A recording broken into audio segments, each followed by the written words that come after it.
Assalamualaikum warahmatullahi wabarakatuh. Perkenalkan, nama saya Kwari Mulyani, kelas IPAI Non-Reksi. Nah, di sini saya akan sharing sedikit materi tentang epistemologi. Pengertian epistemologi. Epistemologi secara etimologi berasal dari kata Yunani yaitu episteme yang artinya pengetahuan, dan logos artinya ilmu atau teori. Sedangkan lebih lengkapnya, kata episteme dalam bahasa Yunani berasal dari kata kerja epistamai yang artinya itu mendudukan, menempatkan, atau meletakkan.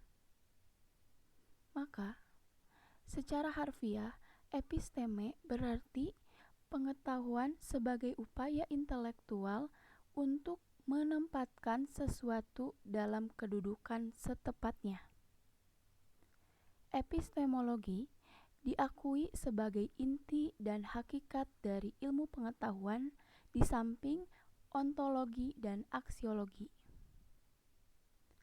Epistemologi adalah ilmu yang membahas tentang sumber ilmu atau teori pengetahuan, theory of knowledge, dan mengkaji tentang bagaimana cara mendapatkan ilmu pengetahuan dari objek yang dipikirkan.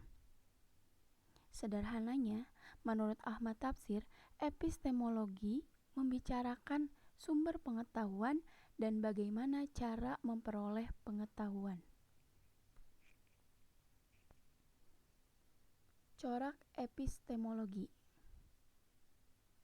Pengetahuan manusia ada 3 macam, yaitu pengetahuan sains, pengetahuan filsafat, dan pengetahuan mistik. Pengetahuan itu diperoleh manusia melalui berbagai cara dan dengan menggunakan berbagai alat. Adapun beberapa contoh yang membicarakan tentang corak epistemologi ini ada 4.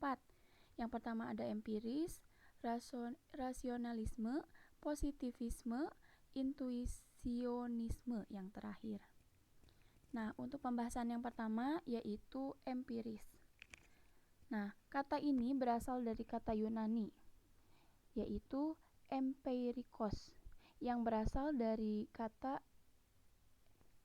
empiria yang artinya itu pengalaman. Menurut aliran ini, manusia memperoleh pengetahuan melalui pengalaman. Pengetahuan ini diperoleh dengan perantara indera. Kata seorang penganut empirisme, yaitu John Locke, bapak empirisme dari Britania, mengatakan bahwa pada waktu manusia dilahirkan, akal merupakan sejenis buku catatan yang kosong atau tabula rasa. Dan dalam buku catatan itulah dicatat pengalaman-pengalaman indrawi. Menurut John Locke, seluruh sisa pengetahuan kita diperoleh dengan jalan menggunakan serta membandingkan ide-ide yang diperoleh dari penginderaan dan refleksi yang pertama-tama dan sederhana tersebut. Nah, pembahasan yang kedua yaitu rasionalisme. Aliran rasionalisme mengajarkan bahwa melalui akalnya manusia dapat memperoleh pengetahuan. Pengetahuan yang benar diperoleh dan diukur dengan akal. Nah, aliran ini menegaskan bahwa untuk sampainya manusia kepada kebenaran adalah semata-mata dengan akalnya. Namun demikian, aliran ini juga tidak mengingkari kegunaan indera dalam memperoleh pengetahuan. Nah, pengetahuan indera ini diperlukan untuk merangsang akal dan memberikan bahan-bahan yang menyebabkan akal dapat bekerja. Nah, pembahasan selanjutnya yaitu positivisme. Nah, aliran ini lahir sebagai penyeimbang pertentangan antara aliran empirisme dan aliran rasionalisme. Nah, tokoh yang tergolong pada aliran ini adalah Auguste Comte. Nah, pada tahun sekitar 1798 sampai 1857. Comte berpendapat bahwa indera itu sangat penting dalam memperoleh pengetahuan, tetapi harus dipertajam dengan alat bantu dan diperkuat dengan eksperimen. Jadi, aliran ini harus ada alat bantu serta diperkuat oleh eksperimen dalam mendapatkan pengetahuan. Pembahasan yang keempat yaitu intuisionisme. Nah, menurut aliran ini, jadi tokohnya itu yaitu Henry Bergson. Sekitar pada tahun 1859 hingga 1931. Beliau berkeyakinan bahwa akal dan indera memiliki keterbatasan karena menurutnya objek-objek yang kita tangkap itu merupakan objek yang selalu berubah atau dinamis. Jadi, pengetahuan yang telah dimiliki manusia tidak pernah tetap. Demikian dengan akalnya. Akal hanya dapat memahami suatu objek apabila ia mengonsentrasikan dirinya pada suatu objek tersebut. Dengan menyadari keterbatasan indera dan akal seperti tersebut di atas, Bergson mengembangkan suatu kemampuan tingkat tinggi yang dimiliki oleh manusia, yaitu intuisi. Jadi intuisi ini adalah hasil evaluasi pemahaman yang tertinggi pengembangan kemampuan intuisi yang memerlukan suatu usaha, yang mana usaha inilah yang dapat memahami kebenaran yang utuh dan yang tetap.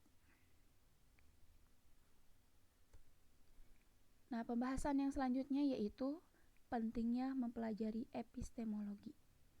Jadi di sini ada 3 alasan yang dapat dikemukakan mengapa epistemologi itu perlu dipelajari. Yang pertama itu ada pertimbangan strategis, pertimbangan kebudayaan, dan yang ketiga ada pertimbangan pendidikan. Nah, alasan yang pertama ini yaitu pertimbangan strategis. Jadi, kajian epistemologi perlu karena pengetahuan itu sendiri merupakan hal secara strategis penting bagi kehidupan manusia. Strategi berkenaan dengan bagaimana mengelola suatu kekuasaan atau daya kekuatan yang ada sehingga tujuan dapat tercapai. Pengetahuan pada dasarnya adalah sesuatu kekuasaan atau daya kekuatan menurut Francis Bacon. Nah, kemudian masuk ke alasan yang kedua yaitu pertimbangan kebudayaan. Nah, hal tersebut menjelaskan yang pokok, yaitu kenyataan bahwa pengetahuan merupakan salah satu unsur dasar kebudayaan. Jadi berkat pengetahuannya, manusia dapat mengolah dan mendayagunakan alam lingkungannya.